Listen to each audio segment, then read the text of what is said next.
Hello FFers. This is going to be a very special edition of the Mac Minute. I will be talking about the history of the theater prompter, and as a result, the history of the teleprompter. I'm currently speaking to you while using a teleprompter, and as you can see, my speech is natural and I'm freed of the worry involved in memorizing large chunks of text. This allows me to focus on my performance and be in the moment, sharing my joy with you, the viewing audience. Prompting has been around since theater itself. In the earliest days of our civilization, there are records of prompters working the stages in ancient Rome, keeping track of all the details needed to present a successful play. According to Wikipedia, the prompter, sometimes called the prompt in a theater, is a person who prompts or cues actors when they forget their lines or neglect to move on the stage to where they're supposed to be. Nowadays, many of the earlier duties of the prompter are undertaken by the stage manager, who will have a copy of the script called the prompt book. This is the most definitive version of the script for any one performance and contains details of all cues with their precise timings with respect to the action on stage. The teleprompter was born out of a need to bring the job of prompter into the modern age for television and later, most famously, for political speeches. The use of cue cards had been prevalent since the 1930s when John Barrymore famously used them to help him remember the script. Cue cards are simply poster-sized pieces of paper with the script written in large, easy-to-read letters. These cue cards are placed around the set or held by a cue card handler to assist the actor in remembering their lines. In 1948, actor Fred Barton had the idea to modify the cue cards into a rolling spool of paper that could be motorized and advanced either forward or backward according to the actor's needs. He called upon his friend Hubert Schlafly, an electrical engineer and director of television research, and asked him if he could make the invention a reality.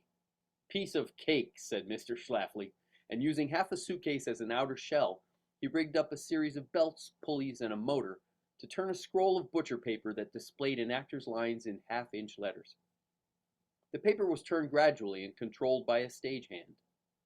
Soon after creating the device, Schlafly applied for a patent and founded the Teleprompter Corporation, which later became the largest cable services provider in the country. Hubert Schlafly lived to the grand old age of 91 and passed away here in my home state of Connecticut in the city of Stamford in 2011. Ironically, Mr. Schlafly never used his own device until 50 years after he invented it, when he read from a teleprompter while accepting his induction into the Cable Hall of Fame. I'm about to finish up with the teleprompter, but before I stop using it, I just want you to know it's called ZQ, and it's free on the internet. You can find a link to it in the featured topics of the Actors Feedback Forum. And now that I'm done with the teleprompter, I can just talk to you guys directly about prompting and its usage in your self-taped auditions. I don't think there's anything wrong with using a teleprompter or cue cards when you're doing an STA, because the last thing that should trip you up in an audition is the words. It's not about the words. It's never about the words. It's about the emotions and the feelings and being in the moment and authentically portraying that person in that situation, in their given circumstances, which for you are imagined circumstances. You're not really an alien on another world or flying in a spaceship. You're not actually a brain surgeon working on someone's brain. You're not really a soldier at war fighting an enemy on the battlefield. But all of these things need to become real in the context of the story that you are telling as an actor. And that's much, much more important than the words, especially in a self-taped audition, because what the casting people are looking for from you is you.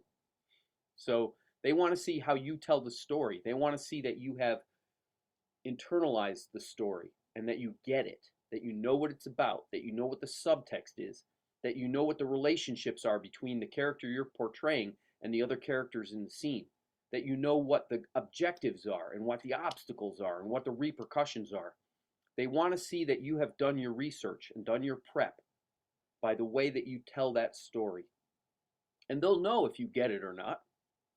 And it won't be because you memorize the lines. It'll be because you're authentically portraying that person in that situation.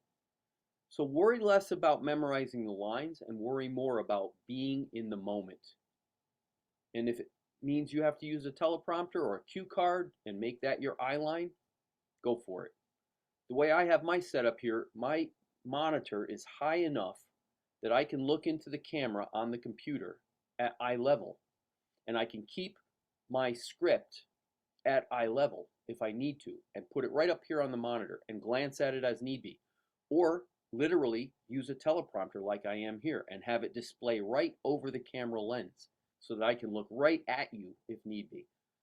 We seldom have to spike the lens in a self-taped audition, which is why it's so much easier to use a teleprompter or a prompter or cue cards, because they can be over here.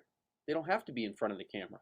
So all you need to do is put them somewhere at eye height on your monitor or taped up near it so that you can look at that script as your eye line. Here's the secret. You still have to do your prep. You still have to do your practice. You still have to tape yourself and watch back and do your test, because you don't want to rely on that script as your only source of the lines. You need to at least be familiar with them enough that you don't have to read from the script. It's just there as a jog your memory. It's just there as a mental crutch. What it will do, you will find, is it will relieve you of the stress of memorization. It's more of like a mental trick than anything else. Just knowing it's there and you don't have to freak out about not knowing the next word is enough to relax you and let you just be in the moment. It's always there if you need it, but you'll find that you probably don't need it as much as you think you do. So I hope this has been helpful for you guys and that you enjoyed this Mac Minute, and I'd love to see the results in your future STAs, so let me know if you try it out and it works for you, okay? Thanks for watching this video. Please subscribe to the channel. And remember, if you want to join a bunch of your fellow actors who are serious and dedicated and will motivate you to keep doing the work, please visit actorsfeedbackforum.com.